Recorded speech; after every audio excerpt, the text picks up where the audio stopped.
This week on the Computer Chronicles, how to find the best deals at online travel sites. We'll show you some of the better features on Expedia.com that you may not be aware of.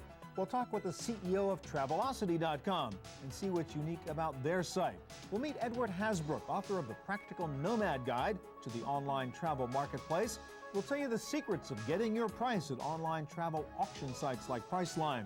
And if you're into adventure travel, we'll show you one site that offers everything from educational study trips to international volunteer opportunities. Plus, my pick of the week, a cool new way to listen to your computer files on your MP3 player. Online travel tips coming up next on the Computer Chronicles. Computer Chronicles is brought to you by the Oracle Small Business Suite. One completely integrated application that helps make it easier to run your business, including accounting, sales and service, your web presence, and more. Additional funding is provided by PC to PC, the online migration service from PC First, moving files, applications, and preferences from your old computer to your new one.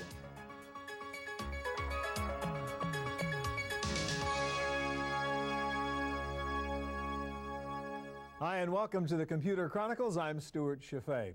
The most successful e-commerce product on the web is Travle. Last year, online travel sales were over $14 billion, and it's estimated that more than 20 million Americans now regularly book their travel arrangements online. But there are so many travel sites online, there is increasing confusion as to where to go to get the best deal. So this week we're going to show you some of the secrets of making your travel arrangements online, and we're going to start with one of the most well-known travel sites, Expedia. And this is Mitch Robinson of Expedia. Hi, Mitch. Hi, Stuart. Let's talk about some of the new things on Expedia that people may not be familiar with, and let's talk about booking flights, since that's what most people do, and most people want just the cheapest price. Right. But not all travelers only want the cheapest price. How do you find out other things you're looking for besides just fares? What we want to do is give people the choice and control to look at a number of fares and give them a default search of price, but if other things are important to them, make that easily available for them as well. So you can sort all available trips by other criteria, such as? Sure. Well, let's take a look here. Here's a trip from Boston to Miami, and we're going to take a look at what the flight options are. And again, we'll first show people price, because that's, again, what's most important to people. So it defaults to a price sort. Right. And you can see here, and if you scroll down, you can see a number of different prices, starting with some pretty inexpensive web fares, and then it goes down from there. But for instance, a lot of people like sorting by shortest flights. If you have an infant daughter and you don't want to travel across the country and save $10 on a flight price-wise, you may be willing to... Or if you're a business guy and you just want to get there. You got to get there. So now you can see the prices are different, but now we're sorting by duration. You can see the shortest flight is 3 hours and 20 minutes, and that's very important to people. You can also look at things like departure time. If you want to have that first flight out in the morning because you know there's less delays, then you can look at the first flight out, and maybe that's the one you want to take. Okay, great. Now let's talk about the next thing that people tend to do with Expedia, and that is book hotels. And one of the problems in the past is you don't know where the darn hotel is, or even if you have the address, you don't know if it's in the right part of town. How do you solve that problem? Well, one way we solve that is by being able to sort, first of all, by different neighborhoods, and then from there being able to look at where on a map you want to be. So right now I'm going to do a quick search here of going to Chicago, and we'll put in Chicago right there. So it's no longer just so many miles from the airport or whatever. Yeah, that's exactly what people always thought of. But now, again, based on business and things like that, you may want to change that. So I'm going to pick a Magnificent Mile, which is in downtown Chicago, and a map will come up that will show us where the different hotels are. And these are a combination of hotels where we have special rates and give people really some great options on what's important to them. All right, so you can pick the neighborhood, and then actually there's a map somewhere that will show you where in the neighborhood that hotel is, so I can actually figure, is it close to where my meeting is or where my family is, or whatever it happens to be. And that's what's becoming more and more important to people today, as you said, is they want to know where they're going to be, not just what they're going to pay for. So let's take a look. Okay, I got it. You see right there. Okay, and all those dots are the different hotels. All right, now the other thing people want to do is put together the whole package. Right. And in the past, people shied away from packages because it restrained what you could do. Right, they thought it was a certain airline or it had to be on certain dates. But you're now actually sort of real-time customizing a package deal for people. Right, where people actually have the choice to determine what's important to them. And here's an example of a vacation package I was looking at earlier, where we're going to Orlando. So not only have I picked out the flight I want and the hotel I want, but now we also have destination services. So for instance, if I want to go to Universal Orlando, or I want to go to the Kennedy Space Center So tour. I can book the actual activities at the destination ahead of time on Expedia too? Exactly. Now going back to the package idea though, so you're saying I can get the benefits of a package price, the hotel and the car and the air and all that, but not get just a set package, say this is when I want to go and this is where I want to stay or whatever? You pick the dates. You can even go as far as picking what place you want to stay at. And because so many people come to Expedia, we're able to kind of give a break on price to people through negotiated rates that we have with airlines as well as hotels to combine, give people a greater discount. All right, final question. If I go around to a bunch of different sites, why does Expedia have one set of fares and Travelocity has different fares and Orbitz has different fares? Why are they all so different? Well, the airlines negotiate with different properties based on what we can bring to the table. And right now we're the leading online So you have your website. deals and they have their deals. Right, and we have about 9 million people a month visiting us, so it's in the best interest of the suppliers to work with us. All right, thank you, Mitch.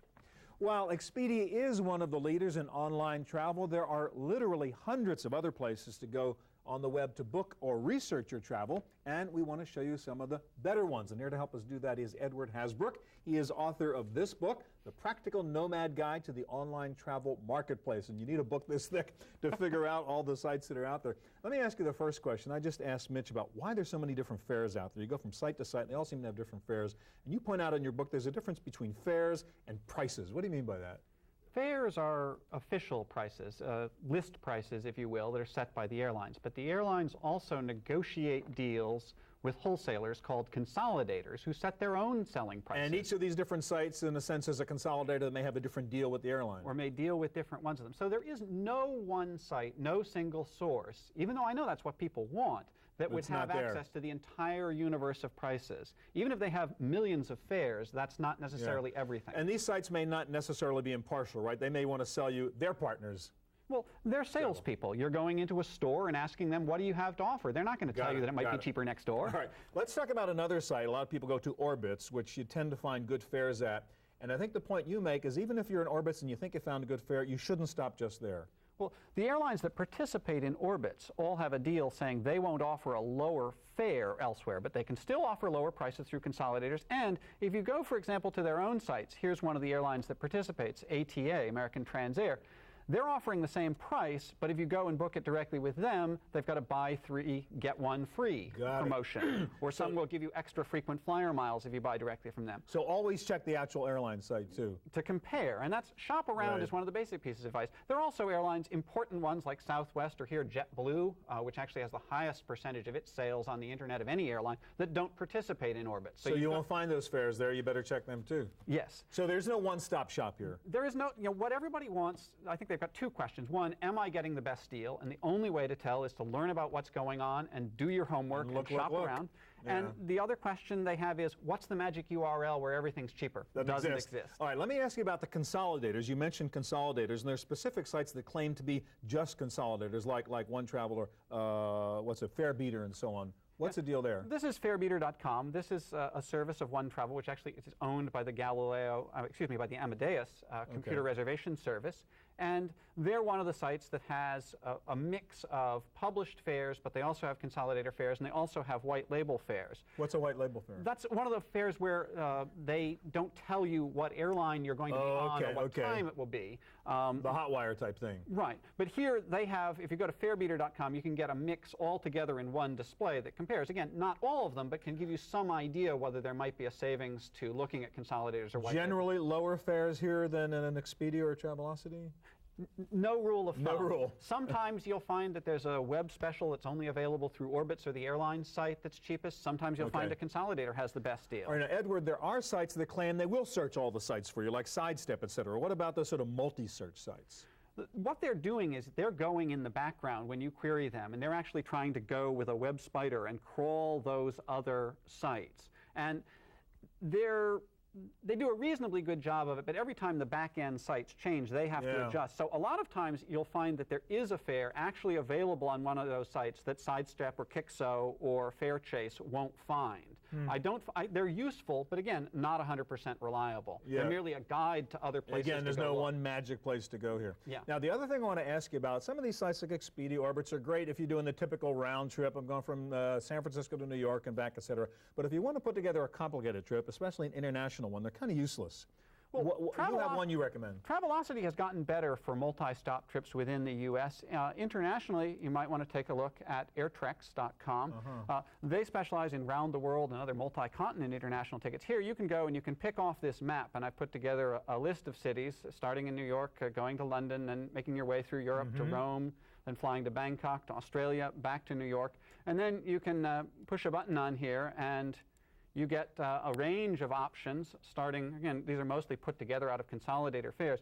This is the kind of thing where for these specialized kinds of travel in a lot of different areas, you need to start looking at specialized agencies online. And part of the value of the internet for travel is not just the shopping, but being able to find the specialized vendors, the specialized services. So it's the research as well as the booking. Yeah, you know, the travel, like the internet, connects real people in real places, not just, you know, screenshots, but you can actually hook up with people who've been there or people in the place you're going. So it's not just buy the tickets, but find out what's going to happen. And in some ways, I think that those can be the greatest values of the internet for travelers. Real quick, just a few seconds left. Is the travel agent dead? Is there any value to go to your travel agent?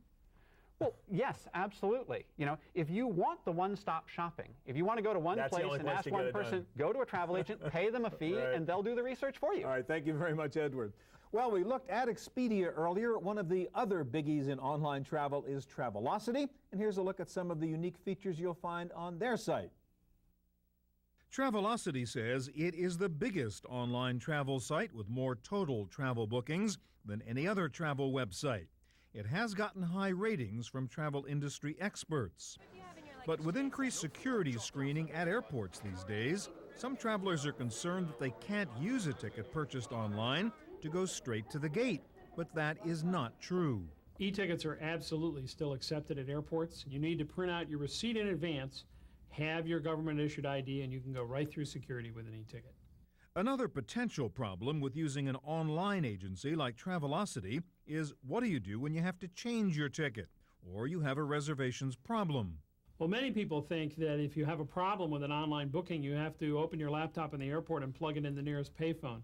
And that simply isn't correct. At Travelocity, we have over 1,200 customer service agents available 24 hours a day, every day of the year to help you. Whether it's a change or advice or some problem, just pick up the phone and call. One of the benefits of using an online travel site like Travelocity is that with flight schedules and rules changing so quickly these days, it's often easier to get updated information on your computer than on the telephone. One of the things that's happening this year is that airlines are changing their schedules, they're publishing new rules, things are changing fairly often. So right on the Travelocity homepage, we have a travel alert section that'll give you all the newest facts, what's happening, and you can also, of course, check the schedule and look at when your flight is going to arrive. So all the information is right there on the web. You're not going to get a busy signal as you are in calling the airlines these days. It's a quick and easy way to make sure your plans are all set. In addition to booking airlines, hotels, and car rentals on Travelocity, you can also book vacation packages and cruises. One nice feature on the site lets you compare cruise prices and features side by side, so you can make sure you pick the best cruise for your particular interests. Nearly 30 million people will purchase travel arrangements online this year, and with hundreds of airlines, thousands of hotels, and more than 50 rental car companies out there, it's no surprise that travelers are increasingly turning to one-stop shopping on the web to meet their travel needs.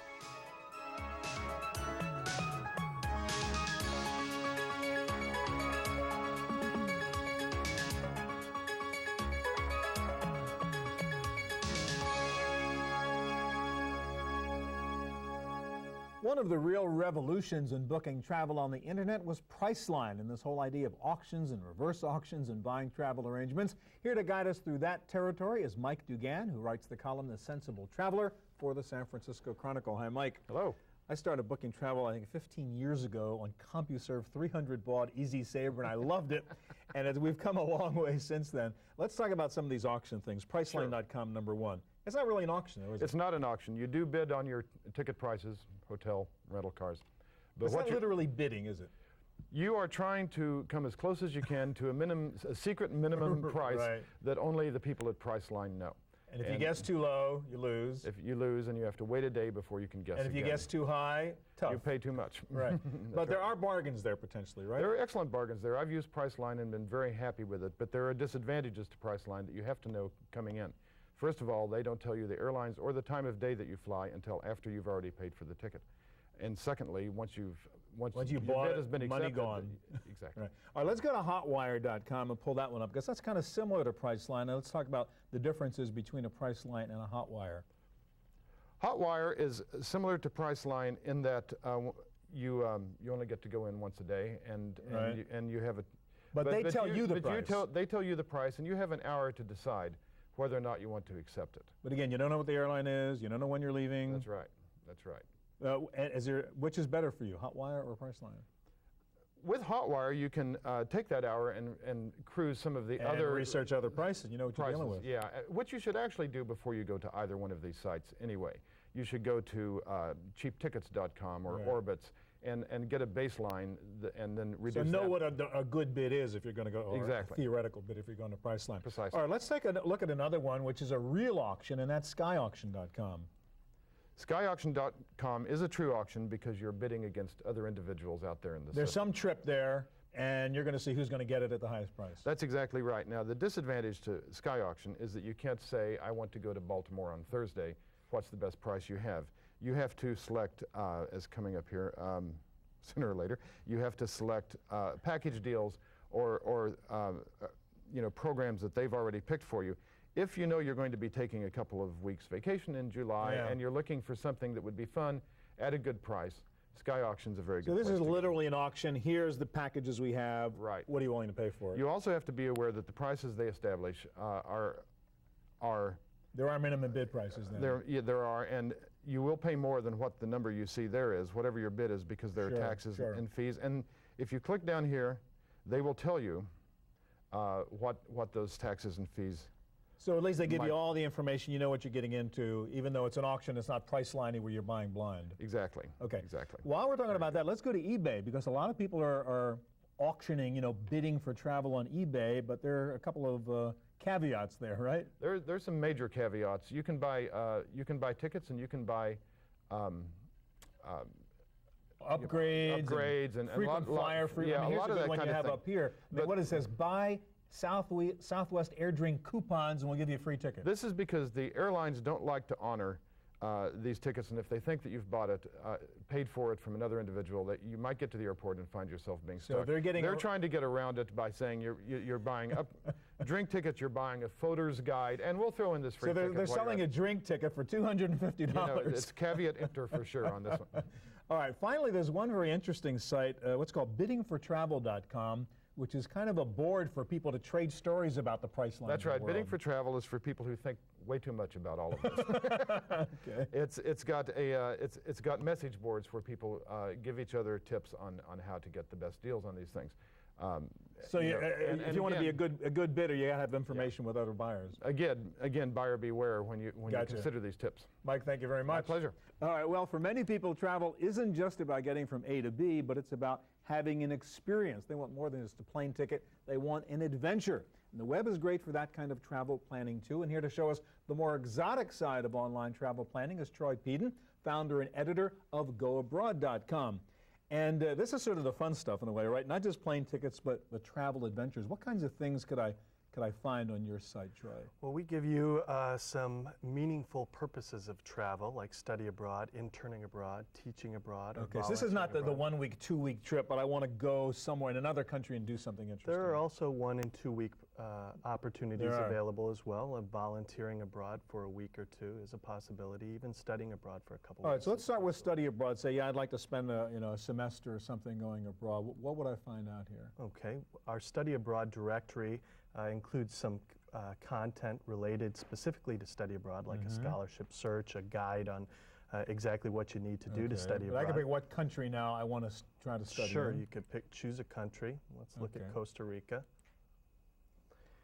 And then within... So you basically have a search engine here of all the different available listings for this? Right. We have 8 different search directories with over 12,000 programs listed. Wow.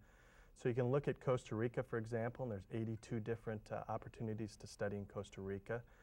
For instance, the University of Kansas offers tropical studies in Golfito, Costa Rica. And then we have related content specific to studying abroad in Costa Rica. For example, we have these dynamically constructed online travel guides. Now, what does that mean, dynamically constructed guide? There are tens of thousands of pieces of information contributed by professionals and travelers, and our search directory finds information that's general to Costa Rica, information that's general to studying abroad, and information that's very specific to studying abroad. So you're sort of custom assembling real-time a guide for me based on the queries I've made inside your site? Exactly. Interesting. So you could find a guide on any purpose of travel and any destination. Okay. Let's try another one. Let's go back to your homepage, and I saw you had teaching opportunities. Suppose I say, geez, I'd love to teach abroad for a year or something. Okay. So we can look at the Teach Abroad directory, and the Teach Abroad directory also includes relevant content related specifically to teaching abroad. We could search by country, for instance. We could find TEFL certificates for teaching English abroad, or we could look at the most recent teaching postings on our website. So this is almost a job list here. People who have put up, say, we're looking for a teacher to do such and such in such a place. Exactly, well, and it's free, so you'll find opportunities like volunteer teachers in Nepal. Teach in Spain. Vietnam. Vietnam, Wow, preschool in Vietnam, Siberia. Wow. And you can see by the dates, these are all listings that have been put in today or within the last couple days. Yeah, that's fascinating. Let's go back to your homepage a second and just see what some of the other choices are there. So you've got interning abroad, volunteering, jobs. What about the eco-adventure business? What's that? Eco-adventure is an alternative to mass tourism. It's eco-friendly opportunities to travel. We began in the university setting, so a lot of our content is geared towards college students, but we also have visitors from all ages looking for volunteering. Okay. And so your background in this, I mean, it's an interesting story how you get into goabroad.com. I mean, you were actually doing this stuff at the University of Colorado, right? I was the study abroad coordinator at the University of Colorado at Denver, and there wasn't, this type of resource wasn't available. There were some print guides that had gone out of print, and so we kind of created this out of need, and it grew. And yeah. Now, is it basically links? Is that what you're doing here to other places? It's links and listings and email connections to providers around the world. So if you want more than just buying a plane ticket or booking a hotel, you want to have some great international adventure, right. It's goabroad.com. Absolutely. You can buy plane tickets as well, but we give you the what to do once you get there. Sure, thank you very much. Thank you, Stuart. Okay. Well, that's it for our look at online travel, but don't go away. Next up is my pick of the week, a cool way to listen to your computer while you're traveling. We'll be right back.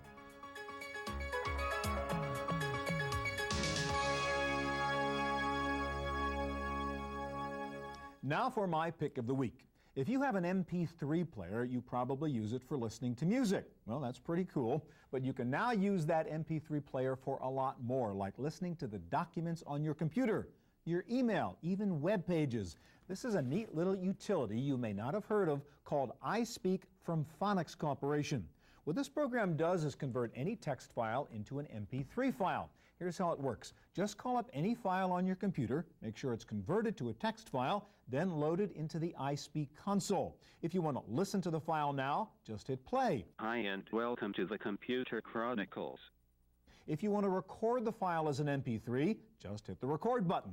To adjust the record properties, you open up this Properties Control panel. To adjust the voice quality, open the Properties panel where you can make changes or create a new custom voice. You can automatically set up iSpeak to load in your emails into its playback console. And it comes with a user dictionary so you can add proper nouns or complicated technical terms and teach the program how to pronounce them. You can even put iSpeak into keyboard mode so that it will read back to you everything you type. My name is Stuart Chaffee. All right, iSpeak sells for $49. It's simple to operate. It does not even have a manual. That's it for this week's edition of Computer Chronicles. Thanks for joining us. Any questions about anything you saw on this week's show, you'll find the answers at computerchronicles.org. Hope we'll see you here again next time.